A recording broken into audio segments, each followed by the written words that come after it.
او زه راته د قرآن یو جمده موجوده راته ښیم. په امریکا کې یو هلک او یو جینۍ اوسېدل، اوس هم شته. هغه هلک پاکستانی و او جینۍ امریکانی وه. دواړه په یو سټور کې بابوګان، یو بل سره دا دوستانه وه، ګرل فرینډ او بوای فرینډ دا شی هلته ډېر دی، ټول یورپ کې شته. او د دې موبایل د برکت د اوس دا شی دلته مرورو پیدا شو. دا موبایل ډېر مبارک شی دی، دا به جنت ته رسوي. او کنه دا چې چا سره په جیب کې کنه بس دا نیک به تا جنت ته رسوي، بل خو نه بوځي. د دې موبایل د برکت د نن د هلکانو د جنکو یو بل سره یارانې شروع دي. دې موبایل دنیا بې عزته کړه، د مارونو دا ښه استعمال کې خراب نه استعمال. کشر کل د موبایل د لاسه تباه دی، تباه. جنکۍ د موبایل د لاسه تباه دی، غر کې دي. ټول ورځ د هلکان جنکو سره او جنکۍ هلکانو سره په موبایل خبرې کوي. او اوس خو لا نېټ دی، اوس خو یو بل ته ښکاري. مه کوئ، ګورې زما ومنئ د مارونو په خپلو لوڼو دا مینه مه کوئ چې غټ موبایل ټچ ولا مالی. څنګه چې هلکان په ټچ موبایل د جنکو تصویرونه او بربند فلمونه ګوري، دقسې جنکۍ په دا ټچ موبایل د هلکانو بربند تصویرونه او فلمونه ګوري. دا د بې حیایي شي جنکو له مه ورکوئ. زما ومنئ، ګورې ارمان به کوئ بیا بلکل چې ورنه کړي. یو بل سره پخوا بیا د غوږ خبرې کولې څنګه یو خیم، اوس یو بل سره ویډیو کال باندې لګي خبرې کوي. تا ته څه پته لګي؟ یعنې زه ته لږ ولټوه، د زوی موبایل راواله وایي ته ما ته کولاو که. خلک پې پېږي، هغه چې څه پې کړي هغه پکې راځي. یا د لور نه راواله وایي ما ته کولاو که، ښایي چې درته پته ولګي.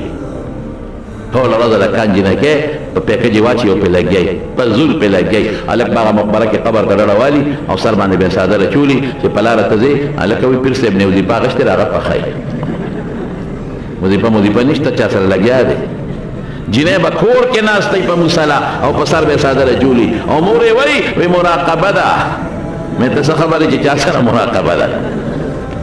زما قسم په خدای د دروغ نه یم، زما ګورې خبرې اصلاحي وي، خفه کېږئ به نه. د دې موبایل د لاسه ډېرې د حیا کورنۍ بې عزته شوې. ډېر هلکان د موبایل د لاسه لارو کوڅو کې مقبرو کې مړه پراته دي. هلکه مړی دلته پروت دی، لاس پې تړلی سړی، دا چا څوک دی؟ دا د جنکو مسله وي، دا خطرناک شی وي. موبایل ښه شی دی، نیکۍ له استعمال کا. د علماء بیانونه پې واوره، تقریرونه پې واوره، درسونه پې واوره، غلط مې استعمالوه، صحیح استعمال کا. بهر کې زمانو د هلک او د جنۍ یو بل سره هغه ریلیشنشپ څه ورته تاسو وایئ، بوای فرینډ او ګرل فرینډ دوستانه. د هلک د جنۍ ته وایي ما سره واده وکړه،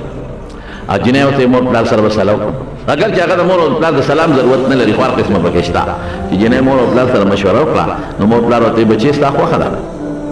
خو ګورې دا پاکستانیان لږ دوکهباز غوندې دي، نو هسې نه چې د نه فایده والي او بیا دې چېرته پرېنږدي. مونږ خو دا نوم ګټلی دی که نه؟ زمونږ صاحب بار پاتې شوي تپوس ته وکړي، بار مونږ غټ نوم د دوکې ګټلی دی. زه تللی یم ډېرو ملکونو ته، ازبکستان ته، مصر ته، تاشقند، سمرقند، دا مې کتلی دي، بحرین، سعودي او د عرب ممالک په ډېرو ملکونو ګرځېدلی دی. هلته د نوم ښه مضبوط ګټلی دی.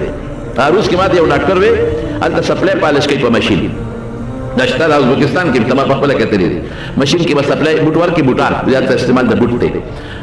بوټ په پالش کې درته نرو بیا غورځوي، نو بیا به دویم بوټ پکې کېږي، به ځان ته راکاږي. نو د هغې خپله سکه ده چې هغه سکه په مشین کې واچوي، نو بوټ به یې ته راوغورځوي بغیر د سکې نه. لومبې راغورځوي، دویم ونیسي. ته مشین ته پته ده چې په یو خو څوک نه ګرځي. پاکستاني څه چل کړی، هغه دلته کې بوټ ورکړی دی مشین کې، ای والا پالش کا خو لومبې خو راغورځوي، نو بیا تللی دی، نو بل بوټ یې بل مشین کې ورکړی دی، لومبې دی هغه راغورځوي. اوس چې روسیې راغلی دی، مشین کې بوټ ورکړی دی چې پالش کې لومبې یې نیولی دی. خدای مشین خراب شو، دا خو لومبې نه نیسي، دا خو دویم نیسي، دی خو لومبې ونیوه. اوس مشین خو خبرې نه کوي چې ورته وایي چې هغه لومبې را باندې پاکستاني پالش کړی دی. پخوا به څه چلو، سعودي کې درته ته وایم، سعودي کې پخوا هغه بوتونه هغه روپۍ به هم پکې اچولې، هغه روپۍ به دې ور واچوله، ریال او په خبرې به دې کولې، خو چې روپۍ به بنده شو، خبرې به بندې شوې. دی به څه چلو که، دی به په روپۍ کې یو کې به یې سورې کړی او تار به پکې اچولې، د پاسه به یې اچولې او په ګېټو خبرې به یې کولې، چې خبرې به خلاصې شوې، همدې به یې راښکا، ټول روپۍ به واپس راووتې. دې ته چل وایي. نو په دوکه ښه شی نه دی. حضور پاک زیات زور په دې راوړی، من غشنا فلیس منا. چا چې زما امت سره ټګي وکړه، دا زما په طریقه نه دی روان. موږ هر شي کې ټګي کوو، مساله چې دارو درمل پی خو سوچه دا ما په خیال چې ولی بیگی دا سوچه و پیو ولی بیگی ولی ما په خود یو بڑای خدا و پی بمتی غشتل سار ماندن براتل ما بلون بید آغین پی راوا غشتل نو ما تا کور یو ځل وی دا پی نری شوی دی ورته وایا ما ورته ترور پی خو ډیر زیات نری شوی دی دا ګوره لکه گزاره کا اوبه پکې ما چوا ما ته ویل اوبه پلیتی دي مې زه خو یو داس لا نورم چې یو داس پی کو د پاک پلیت خبره خو ما کوه اوبه خو ما کړه کور شته کنه یاره وې زما د قسم کما پکې اوبه چول کور مې ګور هغه غریب قسم او تاسو یو بلی پکې وې دا ټیک وې دا په پيو کې اوبه نه چې دا په اوبو کې پیچي دا ول بواتي پاته په مخ خلش خیر خبره مې دې کوله چې هغه خځه ورته وې چې ما ته مور پلار ویلي دي یو څو شرط در باندې لګو یو شرط بدای چې زما واستاوادو شي نو بیا به زه ته ما سره ځې چې زه کوم فلیټ کې پاتې کېږم هلته ما سره ځې دا دې پرېږدې هلته دا سټیټوډ یو بل نه لري دویم شرط بدای چې د د خپل مور پلار سره ورونو خویندو دوستانو سره تعلق ختمې زما مور پلار زما دوستانو سره ورې تعلق دریم شرط بدای چې ما به د اتوار پر چرک ته بوځې د خپل عبادت کوم که ته راته بار کې نه یو که دنه او څلورم شرط بدای چې ما ته به دا نه وایي چې مسلمانه شه زما د اسلام نه ډېر لوی نفرت دی زه به تا ته دا نه ویم چې عیسایي شه ته ما ته دا نه وایي چې مسلمانه شه ستا خپل دین زما خپل دین کې به د یو بل ګوتې نه و هلک وایي جینۍ مې خوښه وه واده مې ورسره وکړه د واده نه پس څو ورځې دا ما سره په پلیټ کې اوسېدله بیا د شرط مطابق ما کډه واغېسته دا بل ځای اوسېده هلته لاړم شرط مې پوره کړه او دې زما د موبایل او د ډیرۍ نه زما د مور پلار دوستانو پتې ډیلیټ کړې ختم د دې لپاره ما هر څه پرېښودل مور پلار وروڼه خویندې دوستان مې قربان کړل بس خوښه مې او هر اتوار به مې چرک ته بوتله دې به دننه د بایبل انجیل شریف تلاوت کوه زه به ورته کله دننه ناست وم کله بار بیا به مې موټر کې راوسته ما به دې ته د اسلام خبرې نه کولې دې به ما ته د عیسایت خبرې نه کولې زما د دې ډېر ښکلې ژوند تېرېده وې 3 کاله زما د دې ژوند تېر شو وې 3 کاله پس یو ورځ زه سټور ته تللی وم او د دې چوټي وه سهار به تلو ما به ګاډي کې بوتلو بیا به راتلو د دې چوټي وه زه لاړم وایي چې مازدیګر واپس رالم نو دې فلیټ صفا کړی و خاکرو به یې راوستې صفایه وانه ټول ډسټینګ دا فلیټ هر څه صفا کړی وی میں چې ښځې تا جوړ نن صفایي کړې یو زما چوټي وه نو ما سړی راوست دا فلیټ ته جارو کړه صفایي مې چې څومره فالتو کاغذونه یا ډایجسټ او یا څه ډیریانې بیریانې زما دې ښځې هغه ډیران ته غورځولې هلته ډسبل ورته وي د فلیټونو منځ کې یو ځای وي هلته خلک غورځوي بیا د کمیټې ګاډي راځي هغه وړي څه جاتیاتي اخبارونه او فالتو څیزونه یې ټول لاندې غورځولي وایي چې ما وکتل زما په شوکیس کې یو قرآن شریف پروت په رومال کې تړلی وی هغه قرآن شریف نو ما ښځې ته وی ښځې دلته یو شی په رومال کې نغښتې و انشته وی هغه خو تا 3 کاله کې ګوتې نه وې وروړې او دوړې خاورې پرې پرتې وې نو ما پې پالتو شي ګمان وکړه چې خاوند اجت مې نشته نو چې پالتو څیزونه مې ډیران ته غورځول هغه مې پکې غورځولی دی وی چې دا مې واورېدل دا هلک وی دې زړه مې یو ټک نارې کړ زما وروڼه مسلمان که ډېر هم کمزوري خو د الله او د قرآن او د پیغمبر په بېعزتۍ بدله خامخا غوسه راځي الله خو بیا خفه کېږي که نه اوس که یو سړي چې تاسو ته وي خدای مکه چې پلان کې دی که د قرآن بېعزتي شوې ده نو که چاله قرآن په ناظره ورځي که نه مونځ کوي که نه کوي خو زندهباد مردباد کې مخکې روانې دا د اسلام نښه ده په زړه کې وایي چې دی راته ووې یو مې یو ټکه نارې کړه حالانکه وی ماله قرآن نه راته دا هلک وایي ماله مونځ هم نه راته وایي ماله کلمه هم نه راتله ما چې د په ژوند کې روژه نه ونیولې ما مونځ راتله یو اختر او بل اختر به مانځله تلم اب هم د دوستانو د ملاقات په غرض تلم مونځ نه راته د اختر خو یاسې سترګو کې مې خلکو ته کتل چې هغوی به سنګوټ بیټ کوه هغه چل به ما کوم هېڅ کلمه ته به نه راتله خو چې او قرآن شریف دا مور را کړی ما رومال کې نغښتې و وایي چې دی ووایي نو ما په غر وال هغه 14 15 چرته رالم هغه ډسبل ډیران مې کته وایي دا ښه وه چې د کمیټې ګاډي نو راغلې خو خلکو به د پاسه نور ګندونه هم غورځولي امې لټول قرآن شریف پکې راووت وی چې راووت ما ته هغه رومال لرې کړه د خټو لیت پیت دا خبره د قرآن پاڼو ته نو رسېدلې رومال مې لرې کړه قرآن شریف مې راواغېسته او د خپلې سینې پورې مې جوختونې وه کلک بې اختیاره جړه راله ډېر مې وجړل او سلګۍ مې ووالې او ما وی ای قرآنه ته خو ډېر مظلوم یې نن خو تا سره ډېر لوی ظلم شو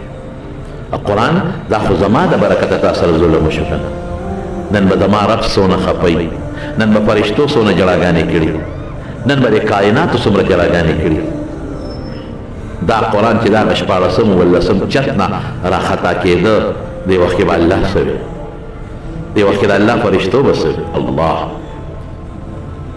دا د قرآن مظلومیت زما د اړه ته پرېوت او دا قرآن کله شونډو ته نیسم ښکلوم کله سترګو ته اوچتوم او کله سینې پورې جوخ نیسم ما وی هو دا زما د لاسه نن د قرآن بېعزتي وشوه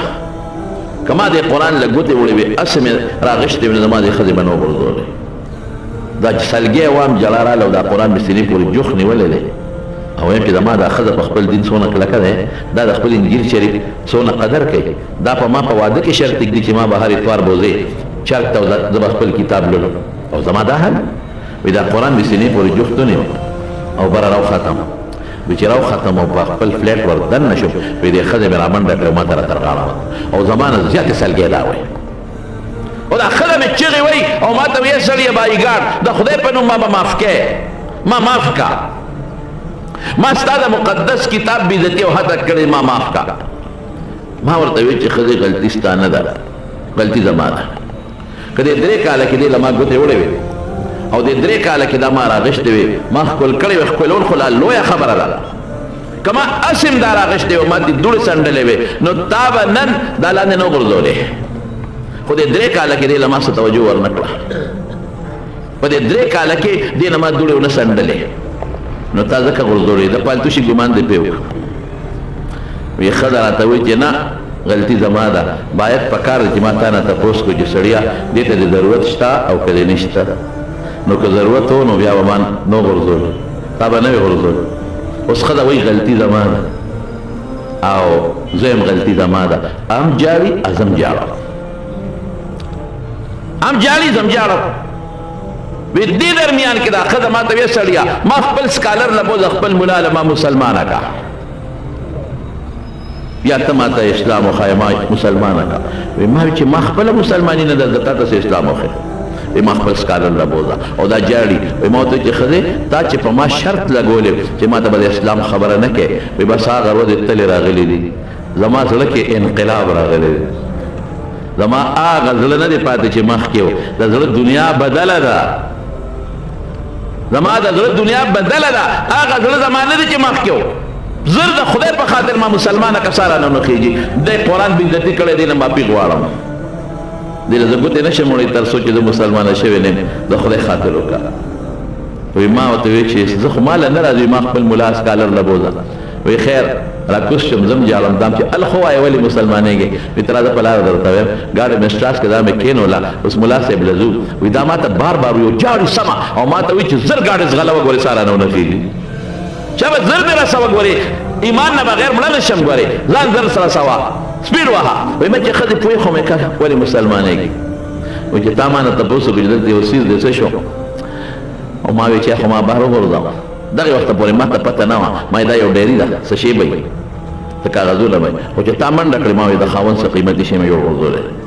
نو زه په دې کړکۍ کې درته سر مې در ښکاره که ولاندې مې کتل وی چې تا دا راوچت که او د دې نه دی رومال لرې که وی قسم دی چې د دې نه یو غونډس کې رڼا راوچته شوه رڼا بره راتله په دې کړکۍ را دننه شوه او چې په کړکۍ را دننه شوه زما په دې وجود کې ورننوته هغه رڼا زما په دې زړه کې دننه پرته ده ویلې درته نشم هغې رڼا زما په زړه کې انقلاب راوستی دی او زما د زړه دنیا بدله کړې ده او زما زړه دا وایي چې دا د مسلمانانو رښتونی کتاب دی دا چې په کوم پیغمبر کوم انسان نازل دی هغه رښتونی پیغمبر او دا د هدایت عظیم کتاب دی او دې سره خپل د دې دین سره خپل ځان جوړه وکړه وی بو مې تله چې 3 کاله مخکې کوم ځای کې مې د اختر مونځ کړی هلته مې بوتله زما دې ښځې د هغه ملا صاحب په خوله کلمې شهادت ویل الله مسلمانه کړه او امام د ایمان تجدید وکړه زه خو په خولې هسې مسلمانه زما ورو هغې ښځې څه وایي اوس د هغې دا یو ټکې وویل دې ورته آل ورلډ وایي وایي په ټوله دنیا کې واحد د هغه ښځی په ټوله دنیا کې چې ما ته الله پاک صرف او صرف د قرآن شریف په کتو ایمان را نصیب کړی دا د قرآن اعجاز او هغې نه پسې حفظ وکړو علم یې وکړ خاوند هغه حافظ دی او عالم دی او نن په امریکا کې ځان له خپل مدرسه اسلامیک سنټر جوړ کړی او زما په وجه الله پاک په بې شمېره په زرګونو زما او د خاوند په لاس باندې الله غیر مسلم مسلمانان کړل په دې مخکې ورځو کې پېښور ته تللی یو بارګین دی په دې ریګ روډ باندې دا لک را سره دا ګواه دی زما د ډرایور هم ګواه دی ما بارګین والا زما دوست دی بچی په امریکا کې دی او دیم داسې کله کله دوه درې میاشتې پس امریکې ته دی میاشت تېرې نو ما ته ستا بیان مې اورېده وی زوی مې لګولې ولته وی ما ته مې زوی چې بابا هغه مدرسې ته دی نه بوځم شیخ صاحب یې بیان کړی موږ په خپلو سترګو لیدې هغه سټیټ یادو ټیکساس دی که څه شی دی وی هلته دا اسلامک سنټر دی د مارونو قرآن د الله پاک